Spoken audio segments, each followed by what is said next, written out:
ஸ்ரீரங்கம் தேர்தலுக்கான வாக்குப்பதிவு நாள் நெருங்கி வரும் நிலையில் அங்கு பிரச்சாரம் உச்சகட்டத்தை எட்டியுள்ளது.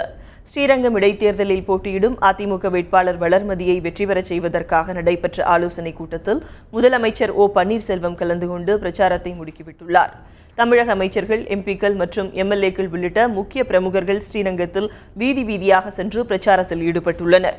சமத்துவ மக்கள் கட்சி தலைவர் சரத்குமார் ஊராக சென்று அதிமுக வேட்பாளருக்கு ஆதரவு திரட்டி வருகிறார்.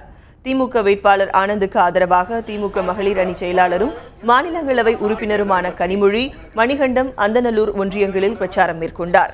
தமிழகத்தில் சட்டம் ஒழுங்கு கெட்டுவிட்டதாக பிரச்சாரத்தின் போது அவர் குற்றம் சாட்டினார். அரசாங்கம் நடந்து கொண்டிருக்கிறது நம்ம சொல்ல முடியாது. ஆட்சியே நடைபெறவில்லை. ஏதாவது மக்களுக்கான பிரச்சனைகளை ஏதாவது தீர்த்து வைக்கிறாங்களா? சட்டம் ஒழுங்கு இல்லவே இல்லை, சீர்கெட்டு கிடக்கிறது என்ற ஒரு நிலை தமிழ்நாட்டிலே இருக்கிறது.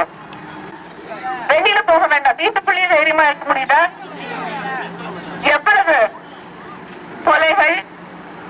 இங்கே பெண்கள் வீதிக்கு வரும்பொழுது வீட்டில் இருக்க முடியும் உடல் பாதுகாப்பு இல்லாத ஒரு நிலை தமிழ்நாட்டிலே இருக்கிறது. ஆனால் அதை பத்தி அரசாங்கம் கண்டுகொள்வதே இல்லை.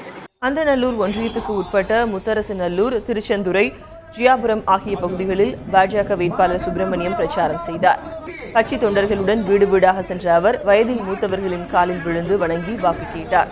மார்க்சிஸ்ட் கட்சி வேட்பாளர் அண்ணாதுரை ரெட்டைவாய்க்கால், பள்ளக்காடு, வயலூர் உள்ளிட்ட பகுதிகளில் தீவிர வாக்கு சேகரிப்பில் ஈடுபட்டார். பொதுமக்களையும் தொழிலாளர்களையும் நேரில் சந்தித்து அவர் வாக்கு சேகரித்தார். வேட்பாளர்கள், அரசியல் கட்சி தலைவர்கள், நட்சத்திர பிரமுகர்கள், கட்சி நிர்வாகிகள் உள்ளிட்ட பல்வேறு தரப்பினரும் வாக்கு வேட்டையால் ஸ்ரீரங்கம் தேர்தல் களம் அனல் பறக்கிறது.